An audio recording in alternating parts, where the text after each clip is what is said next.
Сәлеметсіздер ме, құрметті ата-аналар, оқушылар, ана тілі сабағымызды бастаймыз. Оқулығымыздың 41 бетін ашамыз, ережені қайталайық.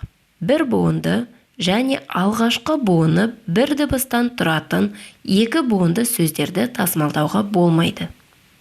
Мысалы, от, сүт, шаш, ақын, орақ, іні деген сөздерде тасымалдауға келмейді. Бүгін бізде 28-ші сабақ тасымал тақырыбын жалғастырамыз. Оқулығымыздың 41 бетіндегі бірінші жаттығуға назар аударайық. Өлеңді менімен бірге мәнерлеп бір рет оқимыз. Содан кейін өзің қайталап мәнерлеп оқи ғой. Құрау, құрау, құлыным.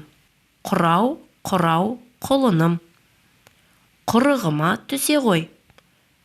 Тазасын жеп сұлының, мөлдір судан іше ғой. Сен боларсың қазанат, мен болармын азамат. Құрау, құрау, құлыным, желбіресін тұлымың. Ұлықбек Есдәулет. Балалар, өлеңде кездесетін қазанат деген сөз ұзақ жолға шыдамды, ірі ат деген мағынаны білдіреді. Өлең не туралы, балалар? Құлын туралы. Құлынды өлеңде қалай шақырып тұр?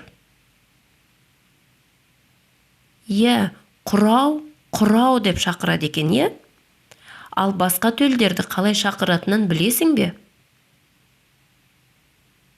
Білмесең, үйдегі үлкендердің көмегіне жүгіне ғой. Екінші жаттығуды жұмыс дәптеріміздің 29-шы бетіндегі арнайы жолға көшіріп жазамыз. Көркем етіп, қатесіз жолдың жоғарғы және төменгі сызықтарын сақтап жаза ғой. Үшінші жаттығуға назар аудар. Сөздерді тасымалдап жаз. Жылқышы, бұзау, құлыншақ, түйелер деген сөздер беріліпті. Қалай тасымалдап жазуға болады? Әртүрлі тәсілмен тасымалдап, жұмыс дәптеріміздегі 3-ші жаттығу деп тұрған жерге жазамыз. Мына суреттен қандай үй жануарлары мен құстарын көріп тұрсың? Оларды атай ғой.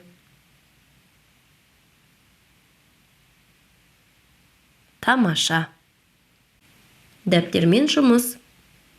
Жұмыс дәптеріміздің 29-шы бетіндегі көркем жазуға берілген О дыбысының бас және кіші әрпін көркем етіп жазып шығамыз.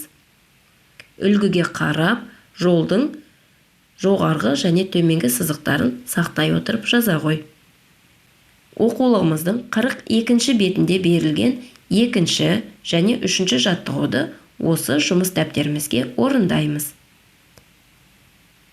Соңғы тапсырма: сөйлемдерді көшіріп жаз, тасымалданбайтын сөздердің астын сыз дейді. Астындағы сызықтарға берілген сөйлемді көшіріп, тасымалданбайтын сөздердің астын қарындашпен сызып қой. Осымен балалар, ана тілі сабағымыз аяқталды. Тасымал тақырыбына берілген ережені қайталап жаттап ал. Келесі сабақта кездескенше сау бола ғой.